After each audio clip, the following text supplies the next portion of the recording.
All right, so now we're going to go over some essential principles and functional medicine associated with the endocrine system.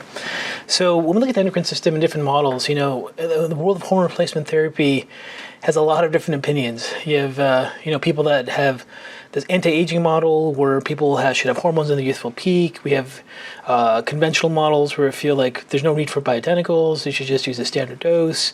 And then we have, variations of different theories of how much of each dose you could use. That's not really the concern I have for this section here. What we're really going to focus on is some of the fundamental principles of endocrinology that don't even actually require hormones, but are really critical in a clinical situation where you're dealing with the endocrine system and a person's ability to recover from a chronic condition or also associated with their chief complaints. So what I want to do is I want to have this lecture be broken down into a section where we just go over general endocrinology, endocrine physiology concepts, which are important clinically. Then we'll go into the thyroid, male hormones, menstruation, and then menopause. So let's talk about general endocrine physiology concepts first. So first principle, effective clinical strategies to manage hormone imbalances requires detailed understanding of hormone physiology. So, it's not just about what hormones are low, which hormones are high. You really want to be able to break down the different mechanisms involved when you're dealing with chronic endocrine imbalances, especially functional types of endocrine disorders, not like gross genetic disorders or full-blown atrophy or disease of a gland. So let's review the typical endocrine physiological pathways. So hypothalamus, as you guys all know, release hormones. These are the hypothalamic releasing hormones. They stimulate the pituitary. Pituitary is then going to stimulate the gland itself, the endocrine gland itself, to make hormones. Now, the first important concept is when the endocrine gland makes a hormone, that hormone is bound to a protein. That could be something like cortisol binding protein or sex hormone binding globulin or albumin, but it's bound to some protein. So as endocrine glands make hormones, they're synthesized to a protein, and when they're synthesized to a protein, that hormone cannot fit on any type of receptor, but the endocrine glands do this, so hormones can circulate throughout the body without having a local effect on receptors in that area. So once the endocrine gland makes a hormone, it's then transported into the system, and then at some point, the binding protein comes off, and we have a free hormone, and then the free hormone can then bind to a receptor site.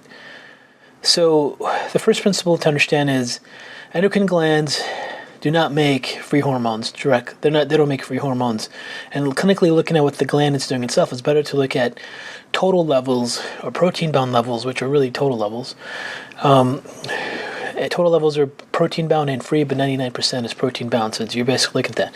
So when you look at endocrine gland function, total levels are a good clue of what's happening. What's available to the receptor sites to cause binding are free hormones. So free hormones bind to the receptor site. You can have a person who makes plenty of hormones through the endocrine system and look at total, but they have an issue with their binding protein metabolism, and the free hormone levels could be very low, then leading to symptoms of insufficiency. So it's not a gland defect, but it's more of a binding protein issue. Now, once a free hormone binds to receptor, you have a proteomic response, meaning the hormone is generating a series of activation of pathways to develop proteins, which then impact metabolic activity. And there's various things that can impact the increase or decrease this hormone binding proteomic response. We'll talk, and those are clinical things that vary from hormone to hormone and pathways, but this is also a very clinical concern for us, unrelated to what the gland's function is. The actual receptor set response can be impacted by many things. Now, once hormones are made, some of the hormones don't directly bind to hormone receptor. Some of these hormones go through liver circulation pathways, and they get biotransformed to other hormones. And some of this takes place in the microbiome, some of it takes place in the liver, and then you get these hormone metabolites. So a gland can make a hormone, but then these hormones can be circulated into secondary compounds. Like, for example, ovaries can make estradiol, and then estradiol can then be transformed by gut bacteria or by the hepatic phase 1, phase 2 pathways, or mostly phase 1 pathways, to something like, for example, 2 or 4-16 hydroxylated estrogens, which have different types of effects. So a lot of hormones are metabolized and converted in the liver. So for example, a lot of the conversion of T4 to T3, T3 being active thyroid hormones, is actually done in the liver. So the gland itself may have made proper amounts of hormones, but there could be an issue with the conversion of that hormone through these biotransformation metabolic pathways in the liver and microbiome. And then some of these hormone metabolites directly bind to receptor sites and have a clinical effect. And some of these metabolites go through renal clearance of hormone metabolites, are cleared out through those pathways there. And then some of these biotransform metabolites or converted to water-soluble compounds, lose their effect, and they're stored with bile, and as a gallbladder contraction releases bile, they're released into the bowel, and then there's hormone clearance pathways there. And then some of these hormones that have been metabolized by renal and hepatic pathways aren't completely metabolized, they're partially metabolized, and they still have the ability to bind to receptors and cause some dysfunction as well. So when you look at this pathway, you can see that it's not just about the endocrine gland making a hormone or the pituitary.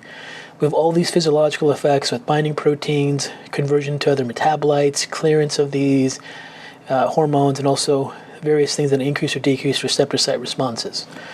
So when we look at the model we look at when we look at hormones is this functional evaluation model. So we have issues with hormone synthesis, hormone transport, hormone peripheral conversion, hormone detoxification, hormone receptor binding, this transcriptional response from the receptor site, and dysfunction can occur along any one of these pathways.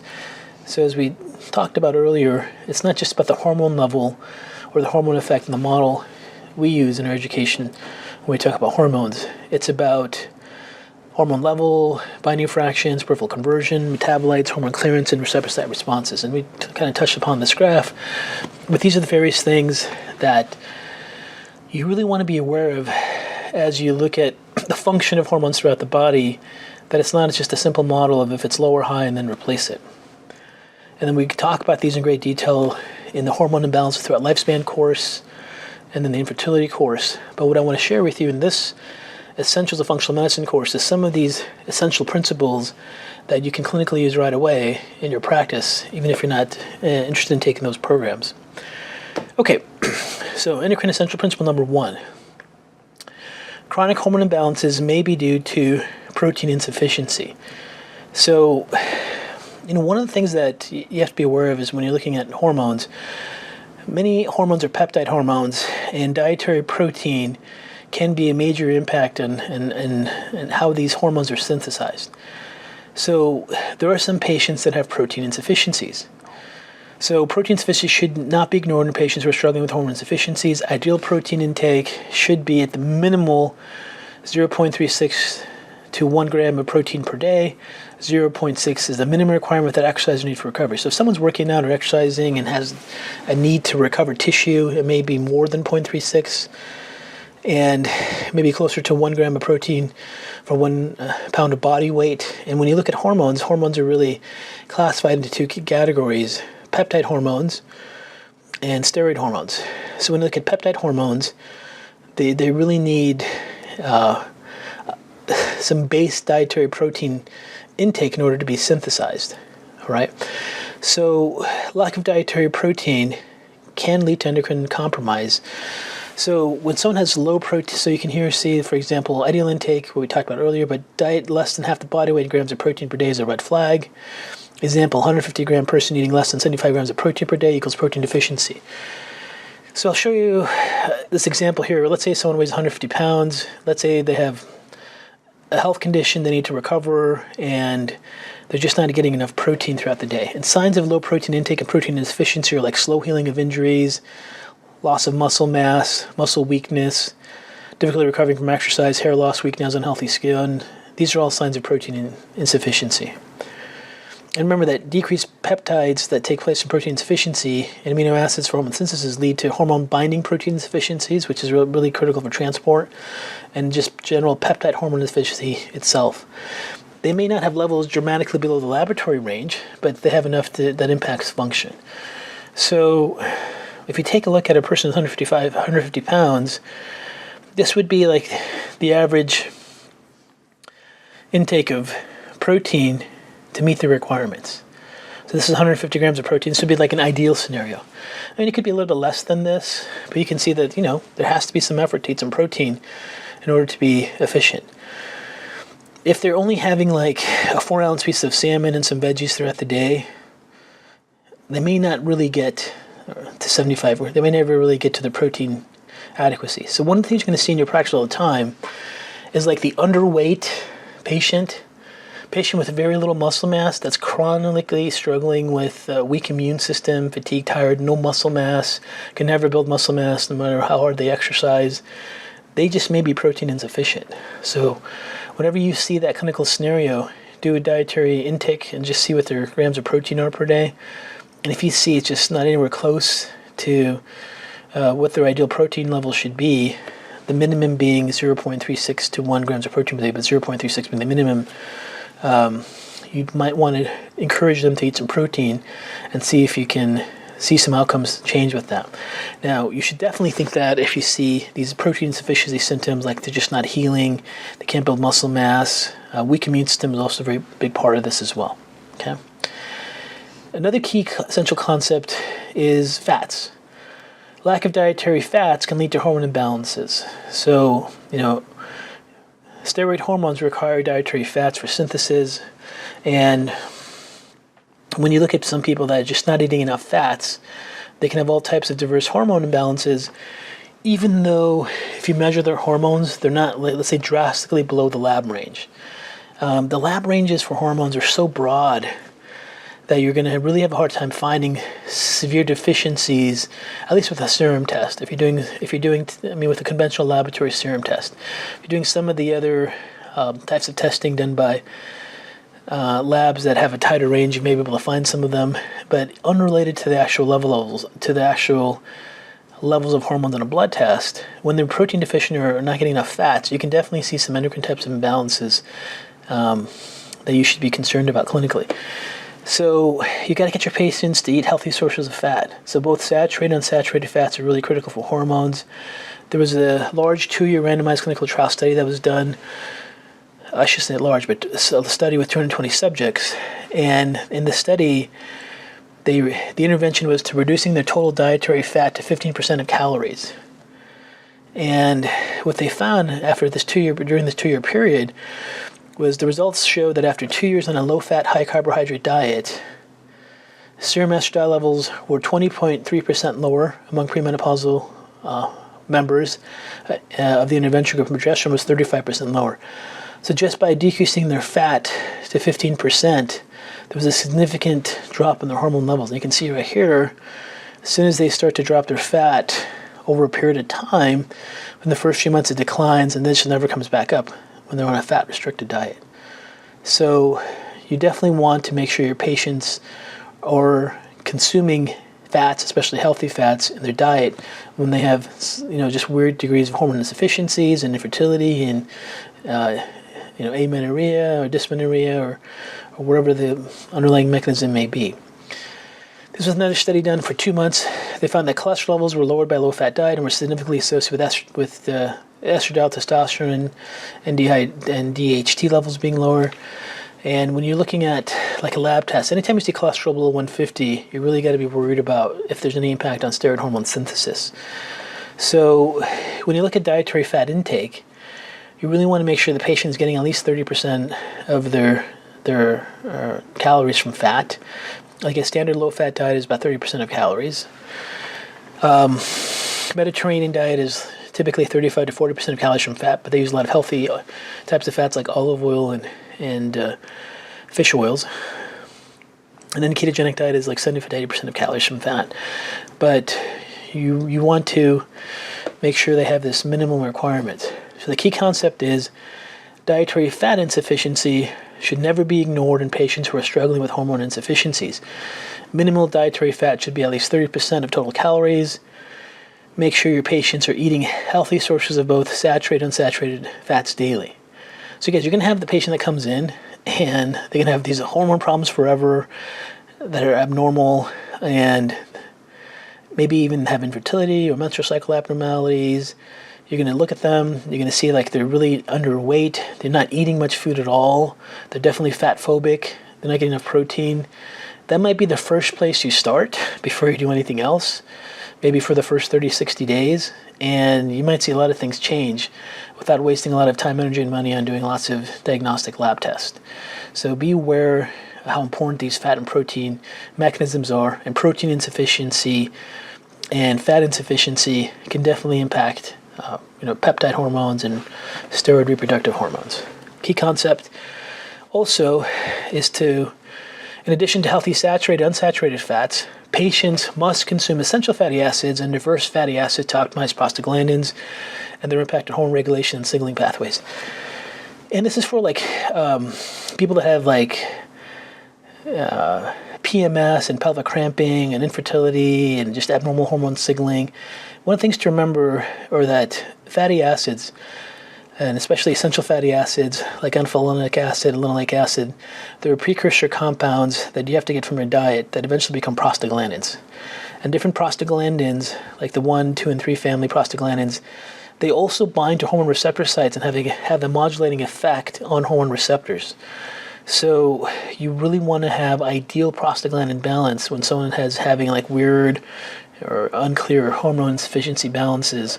And if you want to look at their fatty acid intake, you really want a spectrum of omega-3, 9, 6 arachidonic acid oils, some diversity of this in their diet. You can always run a red blood cell essential fatty acid profile that can measure these to be more exact. But you need this balance between pro-inflammatory and anti-inflammatory prostaglandins, or say in a different way, a balance of these omega-3, 6, 9 arachidonic acid fats to make various prostaglandins in order to optimize healthy hormone signaling. So that's the first key takeaway about general endocrine physiology pathways, the importance of protein, fat, and a mixture of essential fatty acids. Let's get into the thyroid next. Okay? So let's start with this, which is really important. The most common cause of hypothyroidism is a slow and progressive autoimmune response against the thyroid gland, leading to gland destruction, hypothyroidism. It is not caused by a nutrient deficiency, such as iodine and selenium. This is what hypothyroidism really is. It's an autoimmune destructive process over many, many years that then leads to destruction. And over time, the destruction gets worse and worse, requiring higher amounts of hormones in order to maintain normal function. And that's why the annual physical exams that are done, established by endocrinologists, are once you get diagnosed with hypothyroid, come in every single year to see if your thyroid hormone needs to be adjusted, because it's assumed that everyone has Hashimoto's that has hypothyroidism, and within a year period of time, there could be massive destruction of thyroid follicular cells that make thyroid hormones, and they may need to increase their dose to compensate for that loss. And unfortunately, they don't do anything about the autoimmunity. They just try to deal with the loss of thyroid hormone production from the autoimmune processes that's destroying the thyroid follicular cells. Okay, so this is a paper that was published. Hypothyroidism can be induced by various diseases. An autoimmune cause accounts for approximately 90% of adult hypothyroidism, mostly due to Hashimoto's disease. With time, euthyroid patients progress to hypothyroidism. Euthyroid means they don't have any symptoms of thyroid disease, but if they just have antibodies, then eventually over time research shows that they will develop into hypothyroidism. And if you remember from the immune essentials section, we talked about different stages of autoimmunity, and stage 1 was silent autoimmunity. That's what they were calling euthyroid. So they have no thyroid symptoms at all, but they have the antibodies. And one of the things you should always check with patients that have thyroid symptoms but no abnormal laboratory thyroid markers like elevated TSH, for example, or T4, T3, you may want to just check their TPO and thyroglobulin antibodies and see if they're positive. Because sometimes levels of T4, T3, TSH fluctuate throughout the month, so they may look normal at times when you do a snapshot blood test, but TPO and thyroglobulin can stay high even throughout those hormone fluctuations. So in stage 1, a patient will have, when you look at Hashimoto's, they'll have these antibodies that are positive, TPO and or thyroglobulin, studies show you're going to have more people with TPO antibodies than thyroglobulin, but if you test both, you'll for sure have a better chance of catching it. Either one being positive is an indication for Hashimoto's. So with stage 2, they have the elevated TPO and thyroglobulins from stage 1, but now they have thyroid symptoms, but their TSH is still normal, meaning their immune system is attacking the thyroid gland, but the pituitary is able to compensate, and they may not be able to efficiently do that all the time on a regular basis, so they have thyroid symptoms here and there, but they don't have full-blown hypothyroidism. And then eventually, stage 3 occurs where they have enough thyroid destruction where the thyroid gland can't make enough thyroid hormones, so the pituitary pumps out a lot of thyroid-stimulating hormone in an attempt to make it work, and that's when they're finally diagnosed with hypothyroidism. And this was a paper that was published called Autoimmune Thyroid Disease in Old Players. And they kind of go through it, the main concept. They go through in the early stages, they call it stage 1, 2, 3, and 4 in this chart, but it's virtually the same thing. Here we have high TPO titers, and as they progress, and initially their TSH is normal, free T4 is normal, but the antibodies are positive, and as they progress, they finally develop hypothyroidism. Those are, here you can see the Hashimoto's pattern over here, and euthyroid patterns in blue as well. Okay, so the key principle here is Hashimoto's hypothyroidism can impact thyroid physiology in multiple ways that cannot be effectively resolved with thyroid hormone replacement alone. Meaning, once a patient gets diagnosed hypothyroid and they're on thyroid replacement therapy, that's not addressing the autoimmunity. The autoimmunity is still a factor that is involved. So this is what we're referring to earlier. In the management of conventional hypothyroidism, they have to have overt thyroid symptoms to actually, get a thyroid test approved.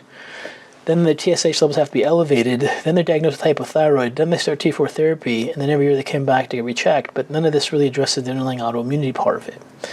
And there's some things that take place with Hashimoto's that really makes thyroid hormone T4 therapy or even T4, T3 therapy not enough for managing the symptoms of hypothyroidism and the impacts of thyroid hormones on physiological systems.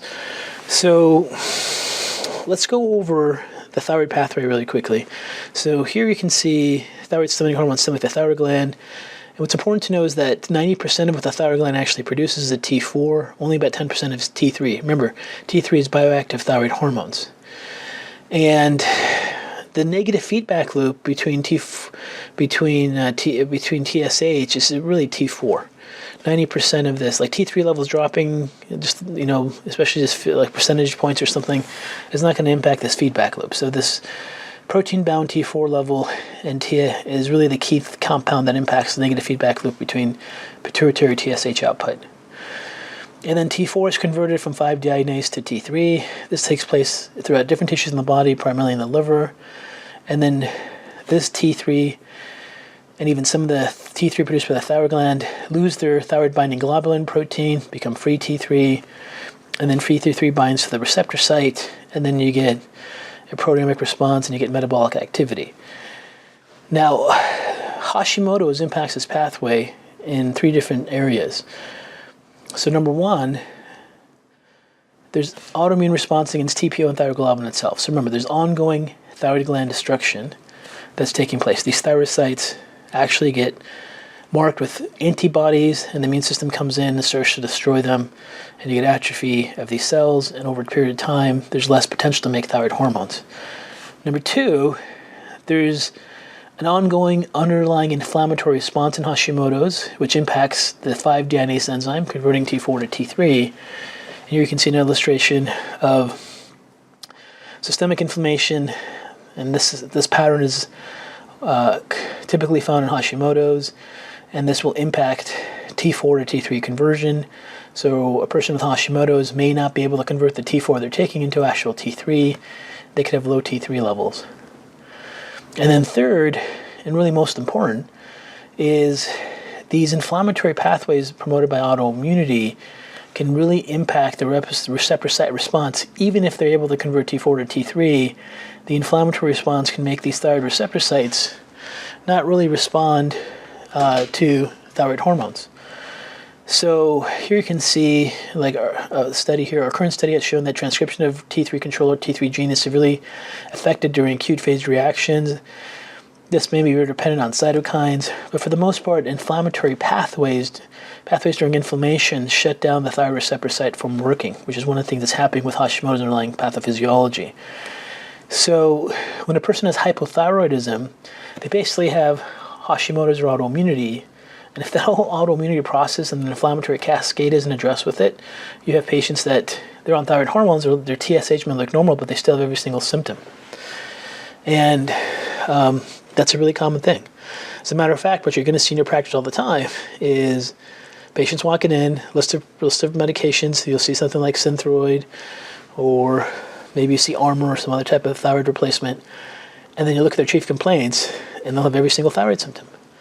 Because even though they're taking replacement, the receptor site responses and the autoimmunity that's constantly destroying the thyroid gland is progressing and continuing on. And unless that's addressed, they're not going to be able to really have a resolution of their symptoms. This is why I wrote a book, I don't know, over 10 years ago, maybe even longer now. Why do I still have thyroid symptoms? My lab tests are normal. It was really addressing this concept and the research behind this and things we do to address this. Now, endocrine essential principle. Failing to address the underlying autoimmune condition of Hashimoto's hypothyroidism limits clinical outcomes. So, in the model that we teach in our programs with Hashimoto's, and we really want to look at this from an autoimmune perspective, and we have like a checklist of things we like to do when we look at autoimmunity. When anytime we see autoimmunity, we want to go like, where's the rest of the autoimmunity? What are the stages of autoimmunity? What are the lifestyle triggers of autoimmunity they may have? Are there specific dietary proteins they're reacting to? Do they have any chemical triggers? Are there any antigen triggers for their specific autoimmune disease? Are their immune barriers working? How is their immune tolerance? And then what's the best strategy for them personally to recover from a flare-up? What are things that really work for them? Because everyone with autoimmunity is going to have some relapses and remissions and have the flare-ups. You want to help them recover as soon as possible. And then for Hashimoto's, through a literature search, we know there's various dietary triggers. Like iodine is actually a dietary trigger for Hashimoto's. And glyphosates has been shown to be a trigger. High salt intake can be a trigger. And then various chemicals. Some of these pathogens here directly cause cross-reactivity, molecular mimicry, like we talked about in the Immune Essentials section. So we go through our checklist with Hashimoto's, and we look through these pathways. But that's really, how you want to start looking at hypothyroidism is really from an autoimmune perspective. This topic is really important because Hashimoto's or hypothyroidism is the most common endocrine disorder, and it's the number one autoimmune disorder. And the use of levothyroxine is always in the top 5 medications that's being used. So there's no doubt in your practice you're going to have many, many people walking in with Hashimoto's or hypothyroidism not knowing it's Hashimoto's. So we dedicated an entire course to Hashimoto's, and some of the key underlying principles of that is also in the autoimmunity course we teach as part of the basic certification. Let's go from thyroid hormones into male hormones. So first key principle here with male hormones: validated screening questionnaires to identify low androgen function or an inexpensive and effective way to identify hormone dysfunction. So men, as you all know, are difficult patients to have many times, especially andropause males, because they're cranky, don't care, they're not motivated, and they may have their spouse pushing them in for care, or they might come in for care, but they have a hard time complying with things and following through with stuff as part of their low testosterone. They can't drive their frontal lobe pathways for executive functions very well. So one of the forms that is very easy, only 10 questions, yes and no. You can't get much simpler than that. This is perfect for males with andropause. These 10 symptoms, yes or no. And if they, fill out this form and they have positive questionnaires defined as answering to questions 1 to 7, any or 3 others. So if they have 7 yeses on here, you can pretty much know they may have andropause. And this questionnaire was then later converted to like a quantitative questionnaire where you can give them points for each of these questions. But anyways, this questionnaire has been shown to be very accurate for showing correlation between a man having low testosterone. So it's a very good screening test. Like this basic 10 questions you have in your office, every male patient fill out, can really decide if you need to take a look at male hormones. Now, if you're using the metabolic assessment form we talked about in the first lecture in your practice, there's a whole section on symptoms associated with andropause or low testosterone, and this ADAM questionnaire has been able to show so clear statistical significance identifying low testosterone levels when that's the score of that questionnaire form is off. So it's a good way to validate doing further testing. Now, when you look at the male pathways for hormone production, basically gonadotropin hormones released stimulate the pituitary. Luteinizing hormone stimulates the testicular Leydig cells to then produce testosterone.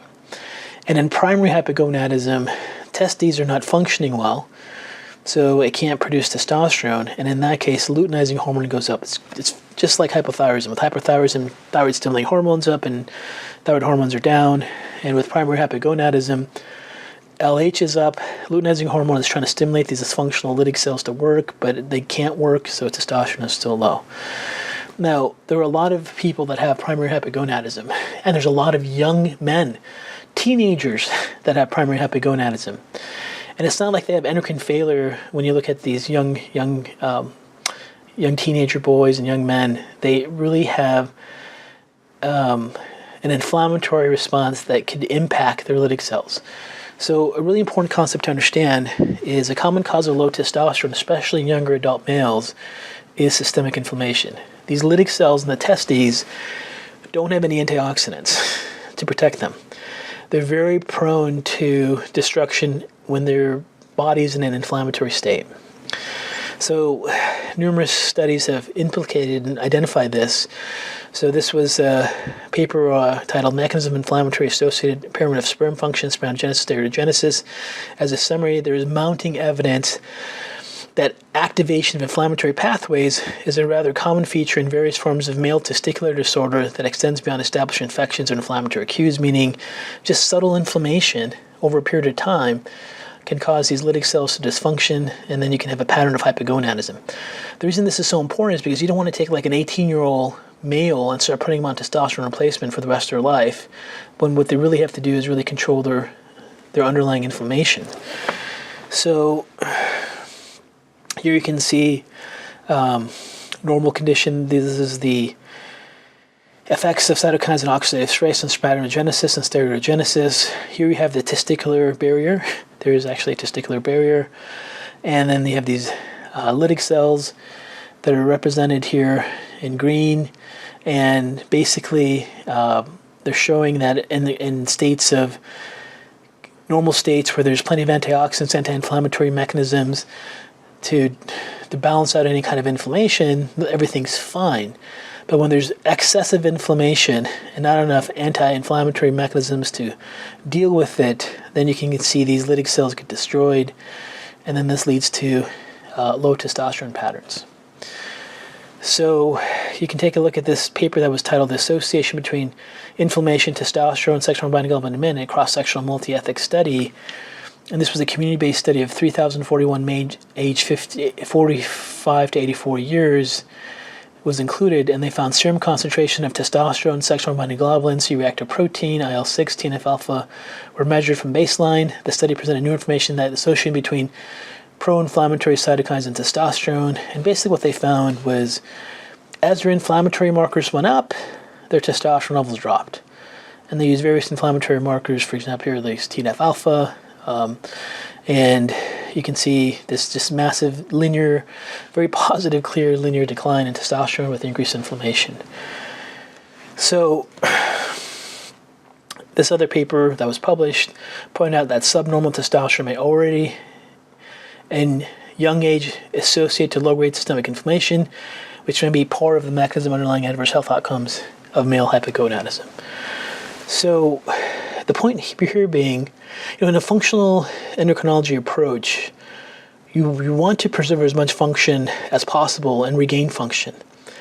If you take a young male who has a diet and lifestyle pattern that's promoting just general systemic inflammation without an infection or something severe, and their androgen levels go down, and you measure the testosterone levels and it's low, and you start putting them on testosterone and promoting hypogonadism, loss of feedback loop function, you're going to actually create more problems. So we encourage, you understand from this, the research that's published, and this essential principle that I'm trying to share in this course, is when you see when you see young men, or even older men, with low testosterone, definitely think of anti-inflammatory mechanisms, okay?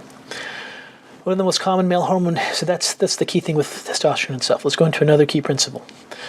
One of the most common male hormone imbalances is not actually low testosterone. Many men have low testosterone symptoms with normal testosterone because they have elevated estrogen leading to loss of androgen dominance.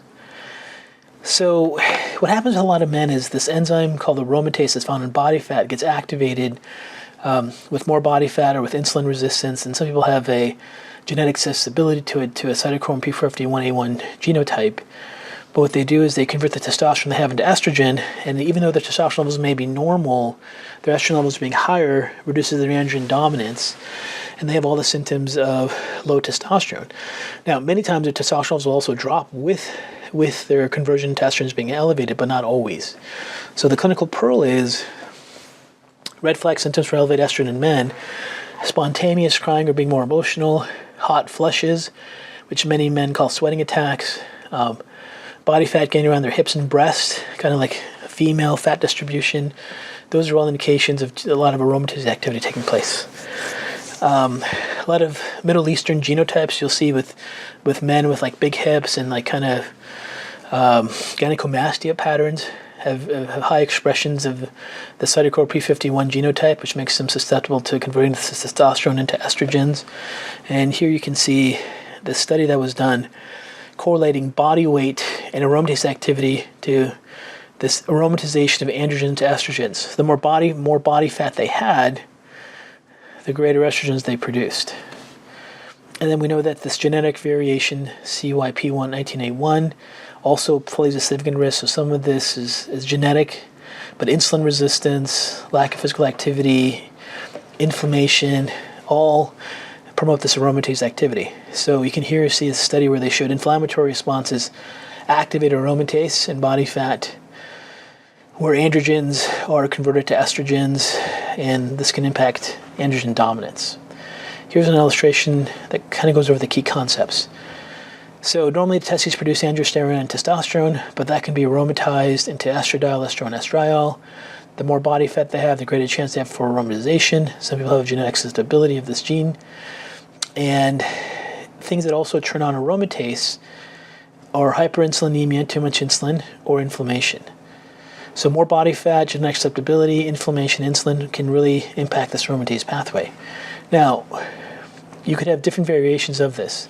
So example one, you could have someone who's got a very active cytochrome P51 gene polymorphism. So even though they have a normal body mass index and normal insulin, just having some slight inflammation can cause them aromatization, and they have higher estrogens. You have another variation where you have the normal gene variation, no SNP in the gene, but since the person has increased body mass index, high amounts of insulin and high amounts of inflammation, that's what causes the aromatization.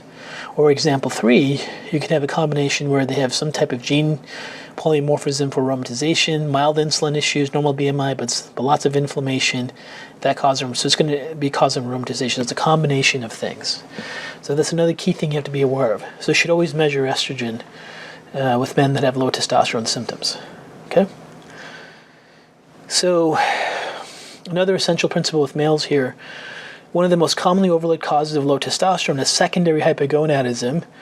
This can be identified by measuring not only testosterone but low LH. So you have to remember, with men, there is both primary and secondary hypogonadism, both which cause low testosterone. And the only way to distinguish low testosterone from being primary or secondary is by looking at LH. Primary hypogonadism, there's something wrong with the testes. Secondary hypogonadism, there's not enough pituitary output of luteinizing hormone.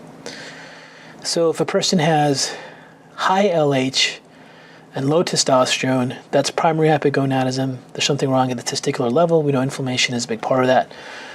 And then another pattern is low testosterone and low LH, And then I made a chart for you of all the main mechanisms that's been shown to cause this. But prolactinomas, too much prolactin, obesity, endocrine senescence, stress responses, overtraining, these things can all impact this lower LH level. Now, PCOS is only in females, but it's the same pathway here. And even certain medications can impact this for both male and females. But these LH suppressions in males, many times are going to be prolactinomas. They have like a benign tumor, or just severe overtraining and stress responses, or just obesity itself can really cause these hypogonadism issues. And then if they go on testosterone, they're going to suppress their LH further, which can be a big problem down the road. So you really want to treat the underlying mechanism to avoid loss of their feedback loop coordination. So this is really important. Let's go to another key concept. A commonly overlooked pattern of low testosterone symptoms in men with normal serum total testosterone levels is reduced levels of bioavailable free testosterone. So remember, only free fraction hormones bind to receptors, and with testosterone, it's really the bioavailable free testosterone that really has the metabolic effect. So if you look at the amount of free testosterone in the body and the amount of most free hormones, it's only about 1 to 2%. And then about 20 to 40% of testosterone is bound to albumin in the blood, which is a protein. And then another 60 to 80% is bound to sex hormone binding globulin. There's some potential for some of the testosterone bound albumin to have some small metabolic effect, but really it's the free testosterone that's the key issue. Now, the key clinical concept here is that low free testosterone is caused by increased sex hormone binding globulins, and some men have normal total testosterone, normal LH, but their free fraction testosterone levels are low. And since free fraction testosterone levels are only about 1 to 2% of total testosterone, it doesn't impact the negative feedback loop and alter LH. So if you look at this diagram here that I put together, it really explains what is happening. So on both left and right hand, you have the same amount of total testosterone being produced. Total testosterone, which is protein-bound testosterone, is the hormones bound to protein, or I should say the amount of free testosterone both these are the group. Let me start again. If you look at this diagram, you have free testosterone in green, sex hormone binding globulin, which is the triangle, and then protein-bound testosterone, which is them combined together.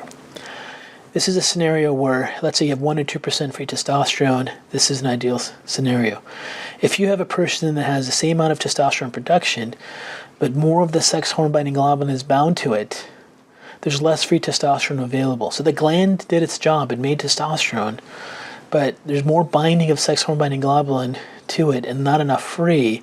And this is a unique independent pattern. There are some men that will have normal total testosterone and luteinizing hormone, but only have low free testosterone and high sex hormone binding globulin. So this is a study that was done with men. There were 3,200 subjects, and they found one of the things that happens when men age is that their sex hormone binding globulin levels go up. And here you can see the total testosterone does go down a little bit, but their free testosterone goes down a lot in some men as their sex hormone binding globulins become elevated. So one of the things you always want to check when you have a men that have low testosterone is you definitely want to measure free testosterone by itself. Now these are the list of things that have been shown to cause low free testosterone. Age itself is sometimes the only factor, and increased body mass index is another factor itself. And with some of these men, if you can't identify a real direct cause, or if it's just related to age, senescence, then they can have a dramatic improvement in their health if they go on testosterone replacement therapy. Okay, next question. Next concept. So the bottom line with these men is to properly evaluate male hormone function, you need to measure the following biomarkers: total testosterone, which is very much protein-bound level measurements, because it's, well, remember, only 1 or 2% of total testosterone is free. So when you measure total, you're basically measuring free and protein-bound levels. But since 98% is protein-bound levels, total testosterone really reflects those measurements. LH, free testosterone, and estriol. And you're basically looking for these main mechanisms: Leydig cell dysfunction, primary hypogonadism, secondary hypogonadism, reduction of bioavailable testosterone, which is the free testosterone, or aromatization. Those are some of the most common male hormone patterns. And if you're working with males, especially males who are over the age of 40, or males that have chronic depression and recovery issues, you really want to make sure that their hormone levels are checked and these imbalances are treated in order for them to recover from any kind of chronic disease they may have unrelated to the hormone issue. All right, let's move on with the last part of this section on menstruation essentials here. Okay. So the most common female hormone imbalance in menstruating women is not a hormone deficiency, it's testosterone elevations due to PCOS. So it's also the number one cause of fertility. So when females have high amounts of estrogens and high amounts of insulin and have insulin resistance, these insulin resistance patterns activate 1720 lysosomal cells of the ovaries, and that causes hyperandrogenism, and their testosterone levels go up. Now, they've done studies where they inject testosterone into subjects, and then they get more insulin resistance. This is in females, not in males. In males, it's opposite. In men, testosterone injections actually improve insulin signaling. In females, testosterone elevations above normal actually cause further insulin resistance. And then if they inject subjects with insulin, they get these testosterone spikes. And these are female patients. So there's this vicious cycle with insulin going up, testosterone go up in females.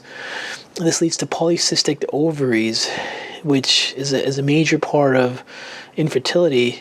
And the elevated testosterones can impact FSH output and LH output and cause abnormal cycles, but they can also impact follicle maturity itself. So lots of studies have been done. The clear concept here is that PCOS is one of the most common endocrine disorders in women of reproductive age. The main reason females that still have menstrual cycles have hormone imbalances and infertility is because they have high androgens, secondary to insulin resistance.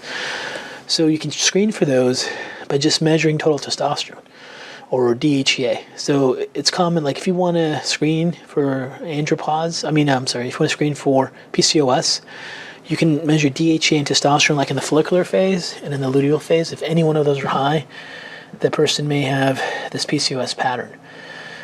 So key concept here. Always rule out PCOS associated with insulin resistance with any form of menstrual cycle abnormality. Anytime serum DHEA testosterone is elevated, focus on PCOS management. Now, obviously, ovarian ultrasound can also identify PCOS, but many times in early stages, even though when the laboratory tests show insulin resistance and high androgens, they may not have anatomical change enough with an ultrasound to identify PCOS until they progress. So you have to be aware of that. Now, typically, PCOS is diagnosed with women that are overweight. They have that metabolic syndrome, overweight pattern. But there are atypical types of PCOS where women are normal body weight, but they have insulin resistance, and they get overlooked in the healthcare system. Now, with PCOS, the key features are going to be like facial hair growth, acne, male pattern baldness, which is like the back of their head, oligomenorrhea, infertility, and then underneath all this, they're on their way to getting diabetes and sleep apnea if they don't already have it, and cardiovascular disease, and it's really, really a big deal. Okay. And then some studies refer to PCOS as a lifelong reproductive, metabolic, and psychiatric disorder because they can't get out of it. And the reason they can't get out of it is because they're not treating it aggressively enough. And this is where functional medicine can really come in and shine and really implement, very good dietary lifestyle strategies to make a difference for it. And if you're looking at the examination findings like PCOS with women, one of the things you got to be aware of is it's not overweight women, but hair thinning, like the midline across the hair, like this, hair thinning, facial hair growth, acne, those are big clues, and skin tags. Skin tags are a common feature of insulin resistance. And then this type of acne pattern is another indication of PCOS. And then this is Female pattern baldness, like you'll see this with hypothyroidism, but androgenic hair loss like that, that's definitely a PCOS pattern. So those are the key things you definitely want to know about as a clinician if you aren't familiar with them. And then your battle is getting their insulin under control, and you have to do that aggressively with diet, nutrition, lifestyle. Okay. Let's go into another key concept.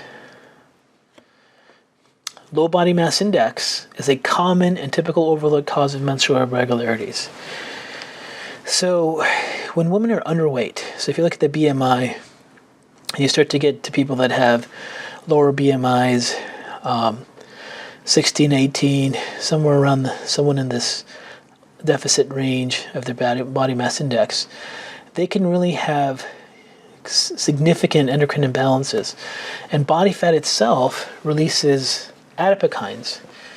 And adipokines are really critical for hormone function and stimulating pituitary feedback pathways. So adipose tissue stimulates the release of adipokines. And body fat is now considered part of the endocrine system because it's not just a place to store excess calories. It's really a tissue that has cells that actually produce cellular messengers, and adipokines are key in modulating endocrine function. So adipokines regulate gonadotropins, LH and FSH modulation, insulin signaling, immune regulation, regulation of energy metabolism. This is why, like, when women lose too much of their body fat, they lose their menstrual cycles, their endocrine function is all abnormal. And also, for women need their body fat to aromatize androgens to estrogens. A really important pathway for females to make estrogens is through aromatase. Now, with men, we get overactivity here, which is a problem. With women, there has to be some aromatase activity in body fat to help to maintain some of their estrogen levels. So when women lose too much body weight, they really throw off their endocrine feedback loop system. And it would be a complete waste of time to take an underweight female patient and try to put them on a bunch of botanicals like chasteberry and phytoestrogens and different types of sources to try to get their endocrine function back. It will never come back until their body fat increases so they can make adipokines and have some aromatase activity. So here's an illustration showing the effects of underweight in female on reproductive pathways, and not enough body fat tissue can impact these feedback loops and so forth. And here's another illustration here with when there's reduced, like if someone has decreased caloric intake or malabsorption syndromes, and there's just decreased white adipose tissue, they can have some issues with hormone regulation. And if there's not enough adipokine immune responses, the adipokine synthesis, not only is the endocrine system dysfunctional, but their immune system is dysfunctional. So this goes down to like underweight patient, protein deficient patient, not enough fat diet, not enough fat in their diet. Those types of patients, you really shouldn't waste any time with hormones or nutraceuticals or supplements. You really got to get their body mass index up. Okay. So key concept. Low body mass index in males and females leads to impaired gonadotropin release. Low body fat in females leads to reduced potential to synthesize estrogens from aromatase body fat. Now, let's just move into perimenopause, menopause. So let's talk about some essential concepts here with menopause, okay? Now let me just stop here for a second. Like, the stuff we went over with the thyroid being Hashimoto's related is so critical because it's such an overlooked area. The things we talked about with males is so overlooked with aromatization and free testosterone dropping. If you know those mechanisms, you're going to find many people that have been missed in the healthcare system. And then with females that have menstrual irregularity issues, if you can find PCOS and find underweight patterns and issues of protein malnutrition and fat malnutrition or not enough intake, you're going to fix a lot of endocrine issues that are being overlooked in the healthcare system. Okay. Now, with menopause, that's a whole, that's another category. There's some key things I really want to share with you. So, as a woman changes characteristics of with perimenopause onset, their menstrual cycles can start to change, longer or shorter. They can start to get all types of symptoms. It can last for many months, many years. And one of the things to understand about perimenopause is that if there's hot flushes, that hot flushes are caused by rapid estrogen fluctuations, not by estrogen deficiency. So it used to be thought that, when women get into perimenopause, they're no longer making estrogens. Since they're estrogen deficient, they're going to have hot flashes, and as soon as they get their estrogen levels restored, that they're going to have their hot flashes go away. And when women that are in perimenopause take estrogen replacement therapy, their hot flashes go away. But it's not necessarily because they were low, it's really because they were fluctuating. So if you really look at what's happening in perimenopause, and this is a paper called Clearing Confusion about perimenopause, and they go on to say that the transition to menopause or perimenopause was formerly thought to involve dropping estrogen levels.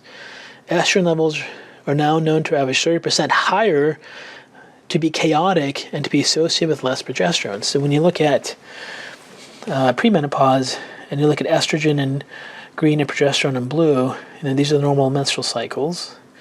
And then perimenopause, they're really all over the place, but you don't see them necessarily drop. Like estrogen levels aren't dropping in perimenopause. And once they get into postmenopause, then they drop. But in perimenopause, they're fluctuating all over the place. And what they're finding is that these fluctuations, these ups and downs, are really what are causing hot flushes, or hot flashes, however you want to refer to them. And then once their levels are stable and no longer fluctuating, there are no more hot flushes, hot flashes. So here you can see an illustration here, estrogen levels spiking. As they spike down, spike up and down, hot flash, spike up, down, hot flash, spike up, down, hot flash. So when they go on estrogen replacement therapy, estrogen levels are high all the time, and there's no more estrogen spikes, right? That's the key thing.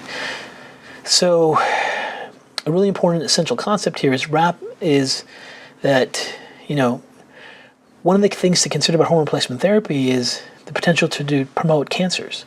And if some people have estrogen-sensitive cancers in their family, this thought that their levels may be low because they're having hot flashes is incorrect. They may actually have very high levels, but it's the spikes that are really causing these issues that are there. Now, if a person has these hot flashes and has a terrible time getting through perimenopause, that's a big red flag. So here's another essential concept. These rapid drops of estrogens, these fluctuations of estrogens, activate the inflammatory response. So estrogen modulation to dampen spikes of estradiol may reduce the inflammatory response. However, inflammatory responses may stay upregulated to some degree even after estrogen levels are restored. When you look at the timeline of females, right around 40, 50, they take a sharp decline in their health. This is around perimenopause. Now, there's different transitions in perimenopause. Some women transition through perimenopause, and it's very smooth. They go through it. They're like, I don't understand the big deal. I was having menstrual cycles. They were a little bit longer, and they're gone. I don't really feel any difference. That's a person that had really good adaptation and really healthy adrenal functions that compensate for those fluctuation estrogen levels through perimenopause. And then some have horrific times and are never really the same afterwards. And one of the things to know is that when a woman transitions to perimenopause and they don't have compensation to deal with these fluctuations of estrogens and they have these massive symptoms, what they're actually having induced is a significant inflammatory response. And what they find is that these pro-inflammatory responses really then become key factors that promote chronic diseases down the road. So the point is hopefully to have females' endocrine system and resiliency system optimized as much as possible before they get into perimenopause so they can transition smoothly, because if they don't, they're going to trigger this systemic inflammatory response that even if they go on replacement therapy at that point may not really dampen. So here's an illustration of what's happening here. Drops in estrogen activate cytokine surges. They cause this inflammatory cascade to take place. They get inflammation in their brain. They get neuroinflammation. They get systemic inflammation. Tight junctions break down in their leaky gut system. In their guts, they get leaky gut. Blood-brain barrier breakdown. They activate the glial system. They get cardiovascular inflammatory responses. Joints get inflamed. Their adrenal glands are trying to compensate. They get non-adapted. They start getting blood sugar issues. And there are many perimenopause symptoms that take place because of this inflammatory cascade. Everything from brain fog to hot flashes to depression, but these are all really inflammatory pathways. Now, what is going to determine how bad someone goes through perimenopause if they don't have healthy endocrine adaptation is their pre-existing inflammatory state. So the patient's pre-existing inflammatory cytokines will determine which systems are most impacted by upregulation of inflammatory cytokines and rapid fluctuations of estrogen in perimenopause. So if they already have a lot of inflammation, as they get into perimenopause and have their cascade promoted, it's like adding fuel to the fire. And this is a major reason why there's a cascade. So here you can see like someone had traumatic brain injury or osteopenia or allergy or osteoarthritis or some autoimmunity before, and as they go through this perimenopause transition and the levels fluctuated, then have a normal transition into it, all these inflammatory pathways get activated and have new onset of symptoms that are really, really progressed. Here I just gave some examples of like, a person transitioning to menopause that was a smoker, diabetic with pro-inflammatory obese, and they start to have hot pain, weight gain, inflammation, insomnia. These are all due to this inflammatory cascade. And then in various examples of like autoimmune diseases flaring up or hepatitis getting worse and so forth. So as we finish up here, the key thing to remember about this is that the adrenal glands can synthesize estrogens and really compensate for this fluctuation of estrogen levels, so a woman that turns into perimenopause doesn't totally fall apart. So one of the most useful tests to do and things to be aware of as a woman is going to perimenopause is the integrity of their adrenal glands, since the adrenal glands can compensate for these fluctuations of estrogens.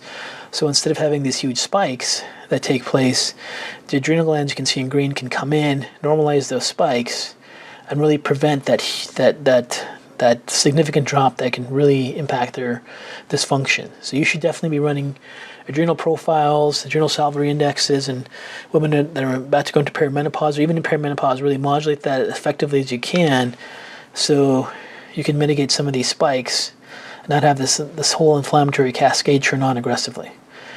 Well, those are the key things I wanted to talk about in this endocrine essentials section. And we have several courses related to that in our certification program.